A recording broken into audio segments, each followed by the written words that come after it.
তো ভাবলাম একটু শেয়ার যদি করি এখানেই করবো আপনাদের সাথে। দাদু যখন আমাদের সাথে লন্ডনে ছিলেন গত বছর প্রথমের দিকে, উনি যখন এসেছিলেন তখন হাসপাতালে ছিলেন কিছু চিকিৎসার জন্য। ওখানে বিভিন্ন ধরনের বিভিন্ন দেশ থেকে নার্স ছিল, ডাক্তার ছিলেন, এবং একটি নার্স ছিলেন নাইজেরিয়া থেকে, নাইজেরিয়া ওয়েস্ট আফ্রিকাতে। আম্মা আব্বা একদিন দাদুকে সকাল সকাল দেখতে গেছিল। তো নার্স তারপরে বললেছে যে, ও আমি তো আপনার মাকে চিনেছি। আম্মু আব্বু বললো, কিভাবে? আপনার মাই প্রথম ইলেক্টেড প্রাইম মিনিস্টার বাংলাদেশের না? আম্মু আব্বু তো অবাক, হ্যাঁ আপনি কিভাবে জানেন?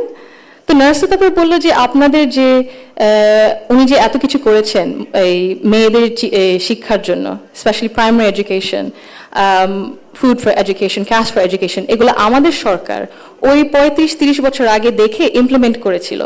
আর ওই কারণে লক্ষ লক্ষ মেয়েরা গ্রাম অঞ্চলে, ওদের দেশে গ্রাম অঞ্চলে বিভিন্ন জায়গা সদরে এখনো শিক্ষা পাচ্ছে, অন্তত প্রাইমারি এডুকেশন লেভেলে। সো